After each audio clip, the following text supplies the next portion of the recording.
देखो बेटा, एक बहुत ही इम्पॉर्टेंट क्वेश्चन है,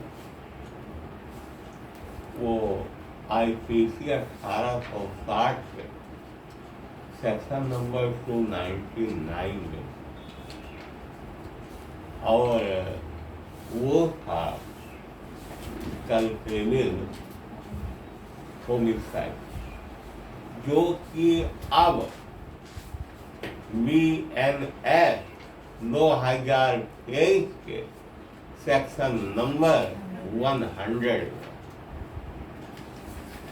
कल्पेबल होमिसाइड, इसको जाना जाता है culpable homicide not amounting to murder. ऐसा आपराधिक मानव वध जो हत्या नहीं। हम आपको सिर्फ इस वीडियो में इतना बताना चाहते हैं कि कौन कौन सी चीजें कब और किन परिस्थितियों में मर्डर न होकर कल्पेबल होमिसाइड ही रहेगी। देखो बेटा, कल्पेबल होमिसाइड जैसा कि सेक्शन नंबर 100 BNS में है, उसमें साफ साफ लिखा हुआ है, whoever causes death by doing it, जो कोई किसी की मृत्यु कारित करेगा, कोई कार्य करके।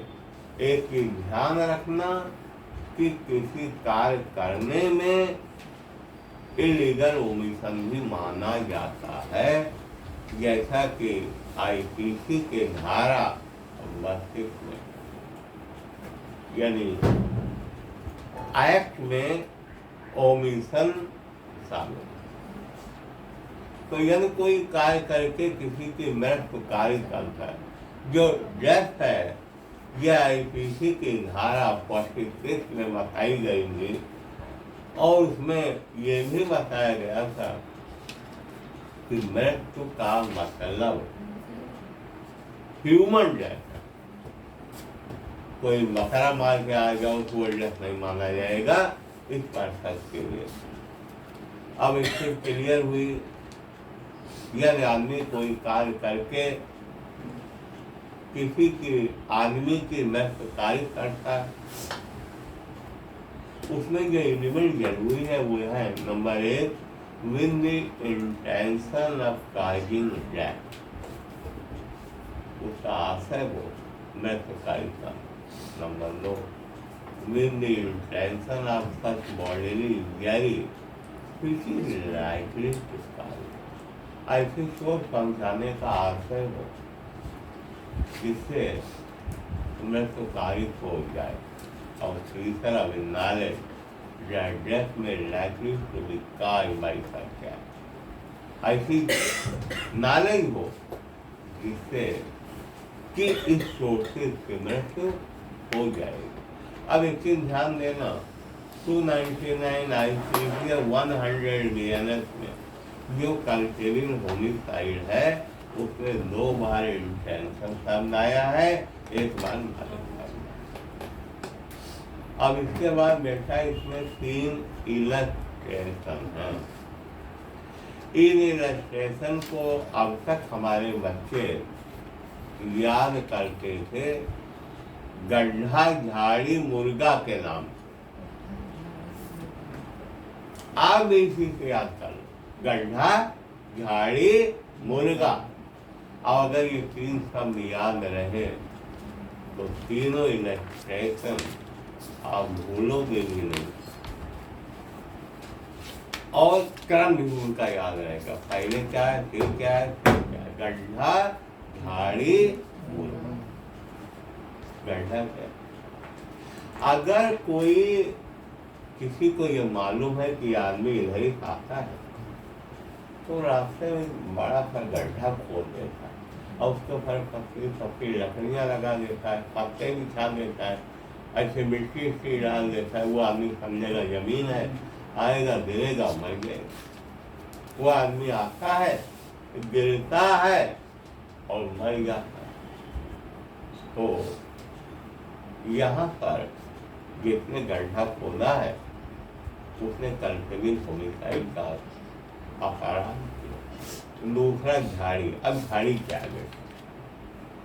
उसमें कहा गया इलेक्ट्रेशन झाड़ी के एक तरफ एक आदमी है, उसके ठीक विपरीत तरफ दूसरा है।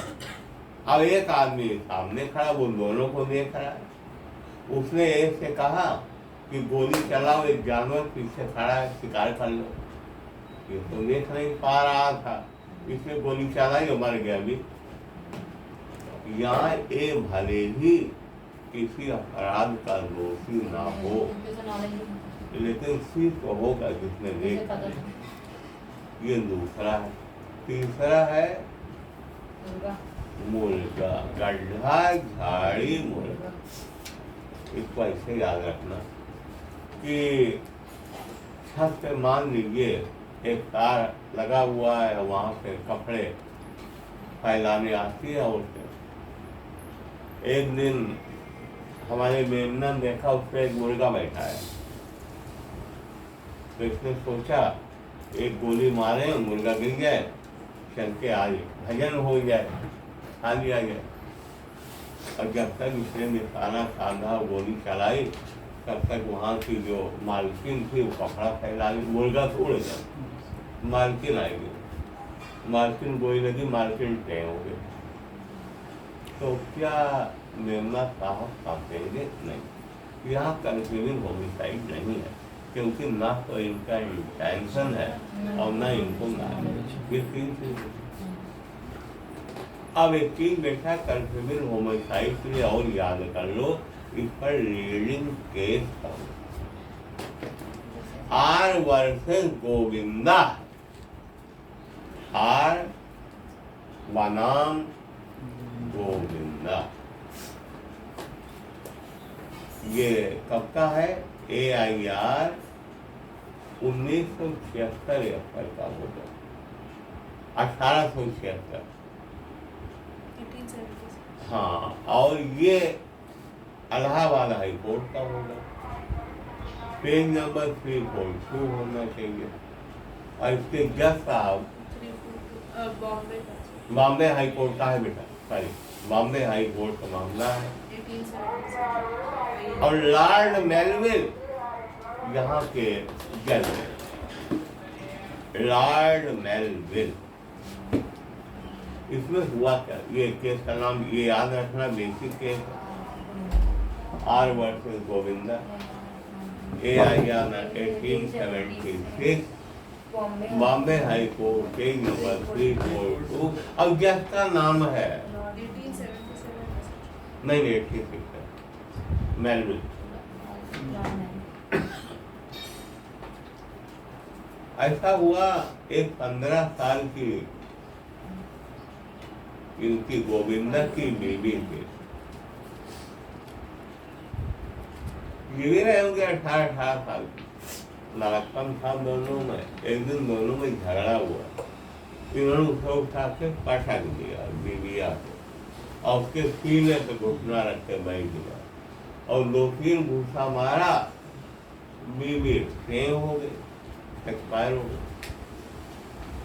मामला 302 में रजिस्टर हुआ, मर्डर।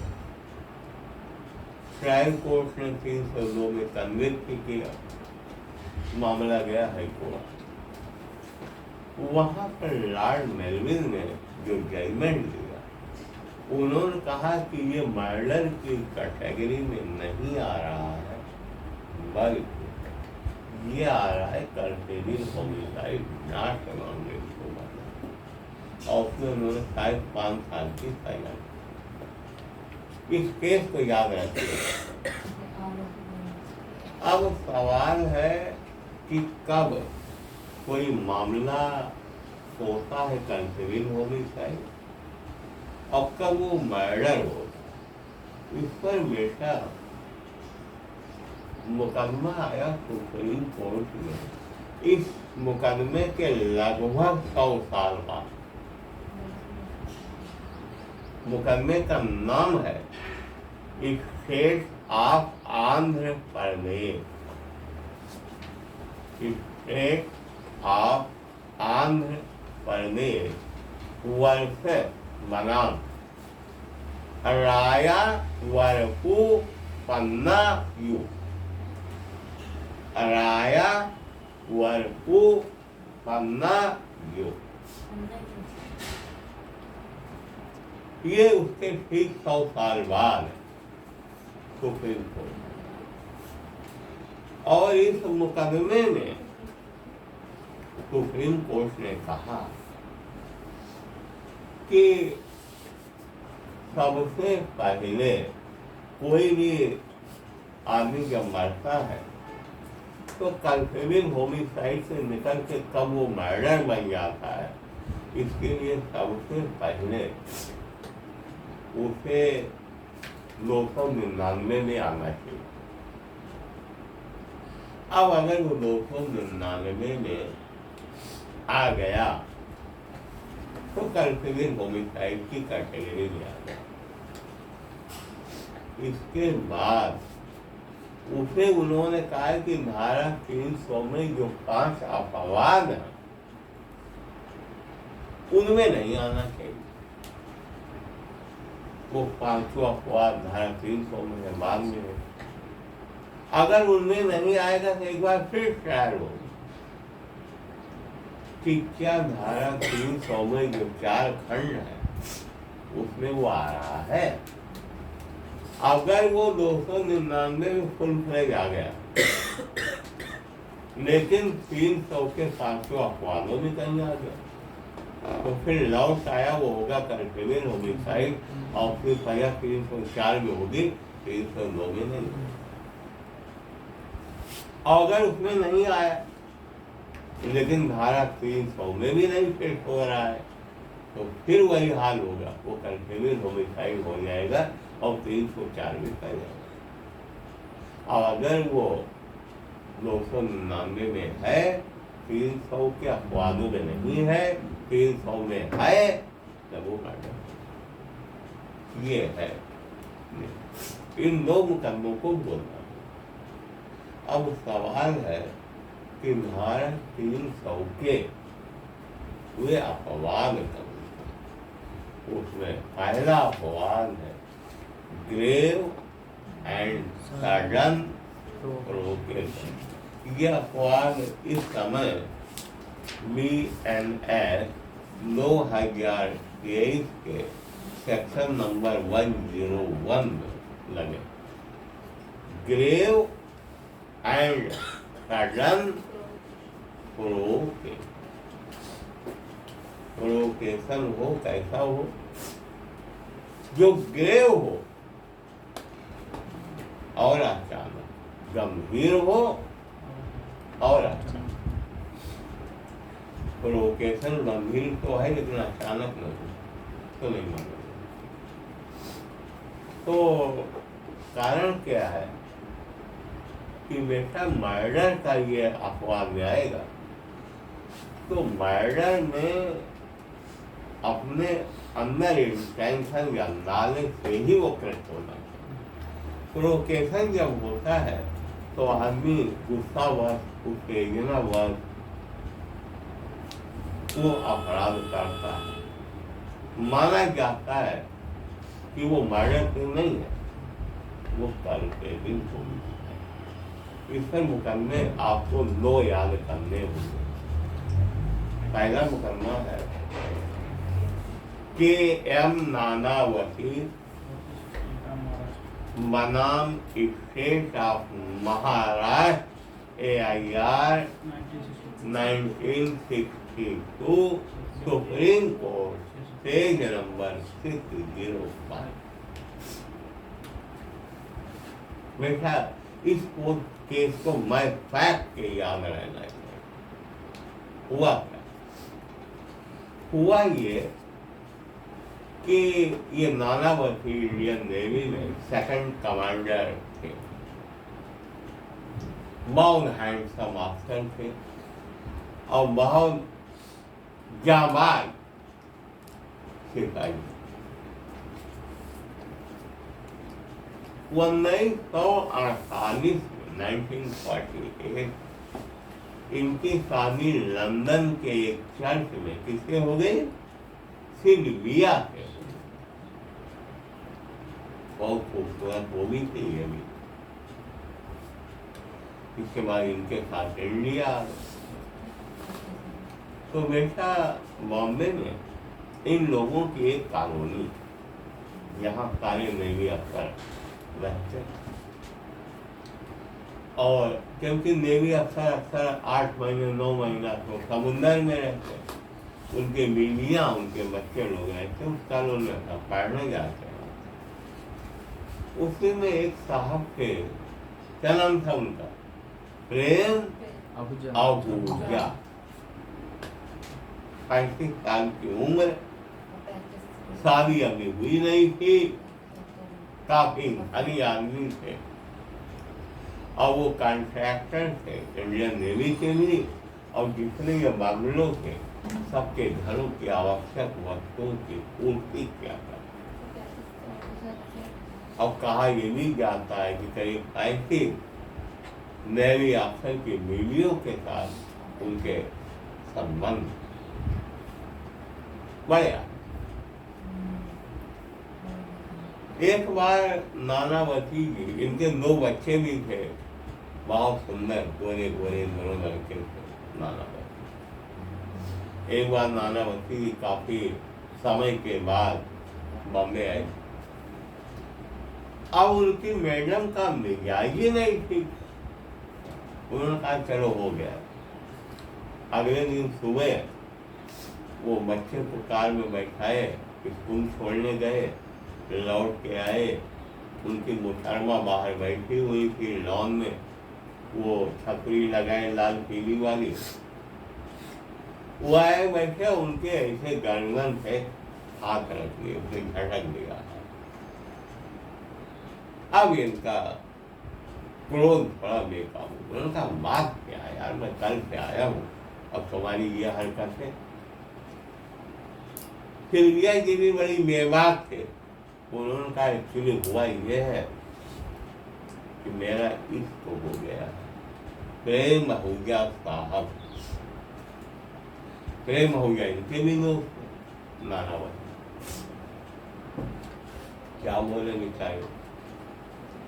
थोड़ी देर बाद ये प्रेम आहूजा के पास गए और उनसे कहे, ये बीवी को और मानते अब इन्होंने कहा यार प्रेम एक काम करो, क्या तुम मेरी बीवी से शादी कर लोगे और मेरे दोनों बच्चों को पाल पोस लोगे, क्योंकि अब मैं जीना नहीं चाहता, मैं सुसाइड करने जा रहा हूँ। मैंने कहा यार मानना बच्चे आपस की बीवियों से मेरे संबंध है, मैं किसे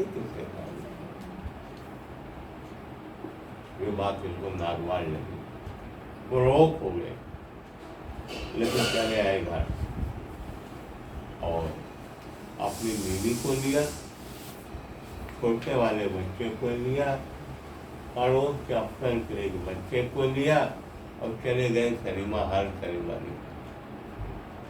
वहाँ मैडम को बैठाई, इन लोगों को। इन्होंने कहा मैडम से कि ऐसा यार कि मुझे जरूरी काम याद आ गया है, मैं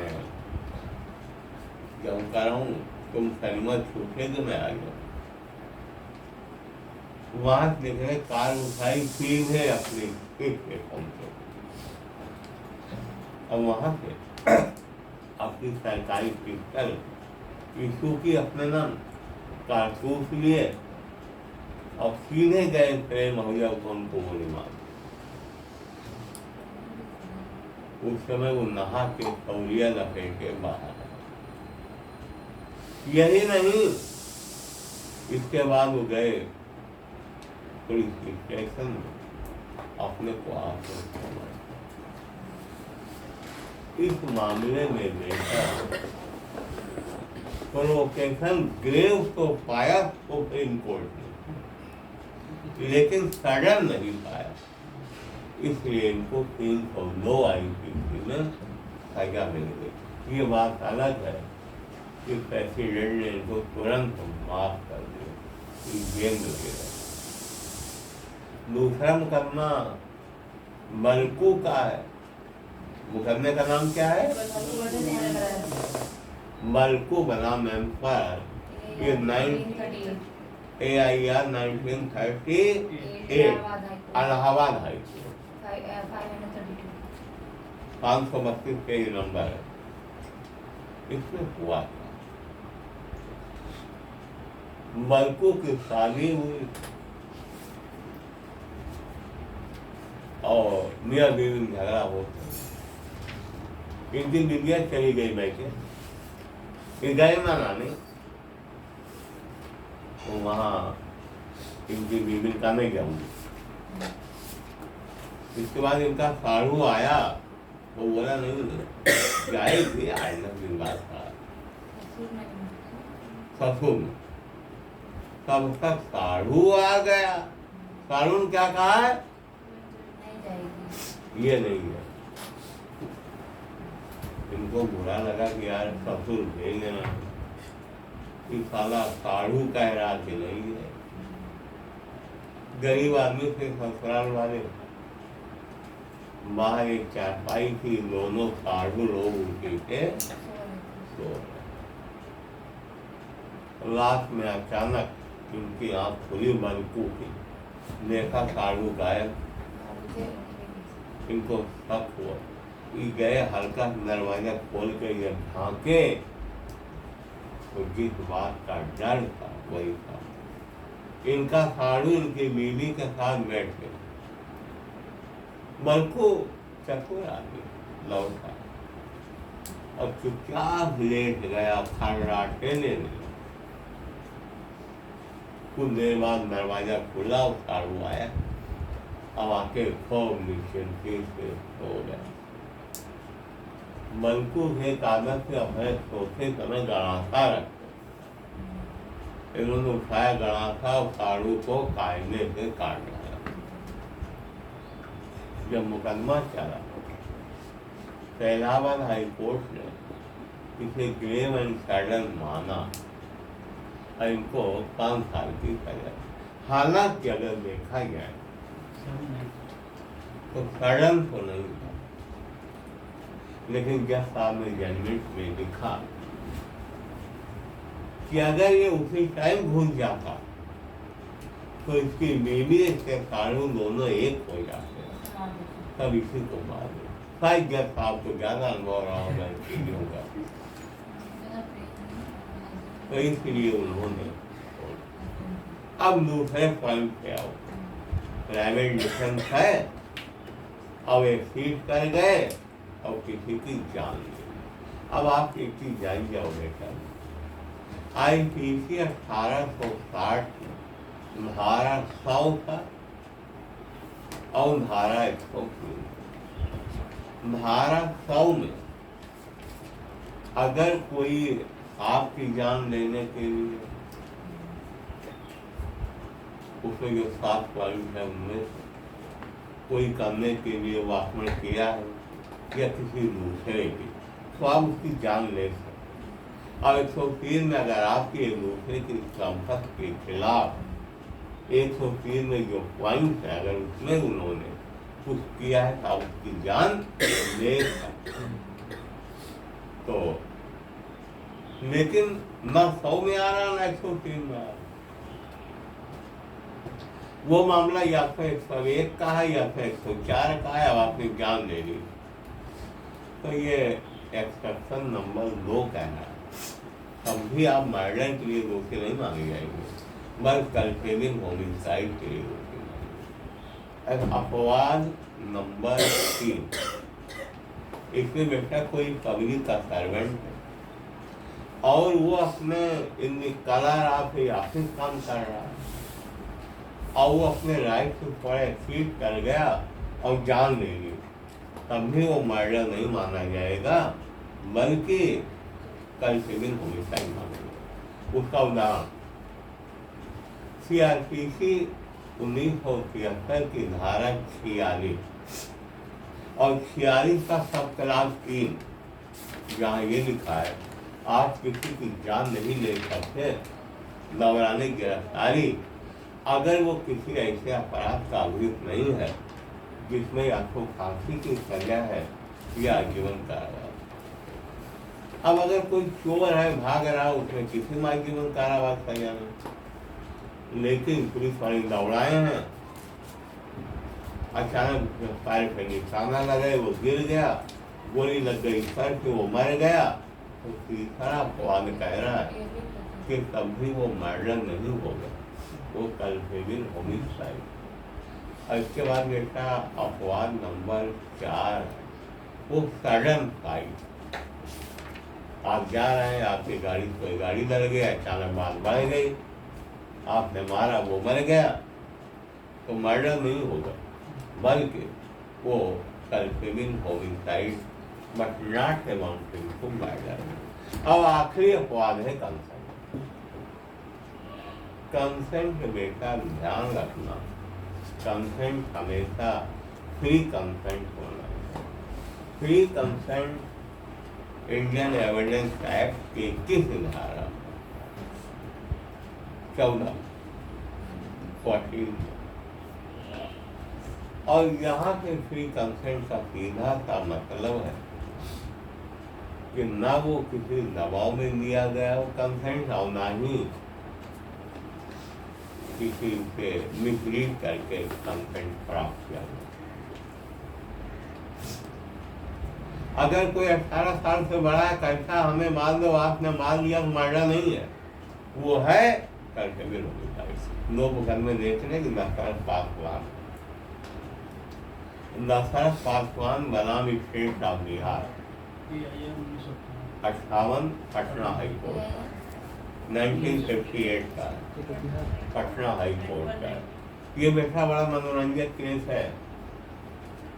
दशरथ पासवान जो थे ये हाईकोर्ट में तीसरी बार एग्जाम दिए थे, 2 बार फेल हो चुके थे और उनको सबसे बड़ी चिंता ये थी वो फेल हो गई कोई बात नहीं, उनकी बीवी पहले ही हाईस्कूल पास।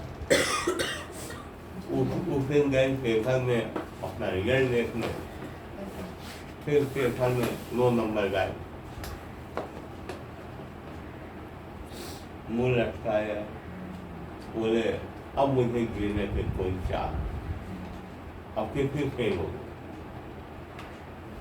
विभिन्न कहा यार क्यों मानना चाहते हो, जब तुम ही नहीं रहोगे मैं जीत के क्या करूँगा, क्या तो पहले मुझे ही मार दो। नफरत ने अपनी बीवी के भावनाओं का पूरा सम्मान करते हुए रात में भाले से उनको चौंक के मार डाला और जब अपने को खत्म करने गए पड़ोसी मुकदमा चला, कोर्ट ऑफ सेशन ने इनको 309 में कन्विक्ट किया, लेकिन पटना हाईकोर्ट ने इनको छोड़ दिया, मतलब इसे ले आए करके भी होगी साइड ना क्षमा इनको मार। एक केस और देखने को केस का क्या नाम है, पुन्नई फातिमा मनाम मेंबर, काफी पुराना केस है।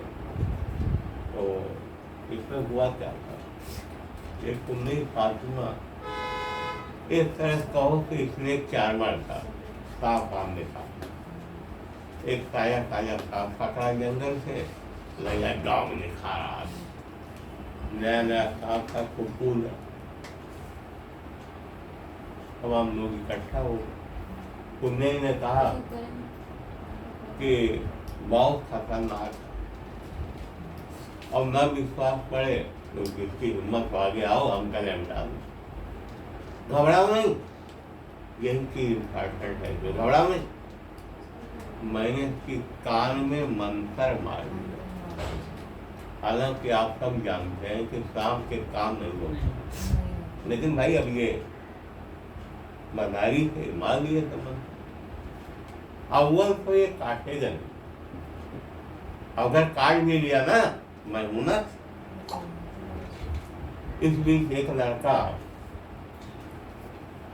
आगे गर्दन बढ़ा रहा है, आपके उत्साही रहा, इन्होंने के गले में काम रखा, 3 सेकंड नहीं लगा उसे चबाने में और 3 मिनट नहीं लगा इनको निपटने में, ऊपर चले गए, सांप तो फिर गिर गया, फिर खेत में भाग गया, ये तिरंगे में आ गए बजाय सांप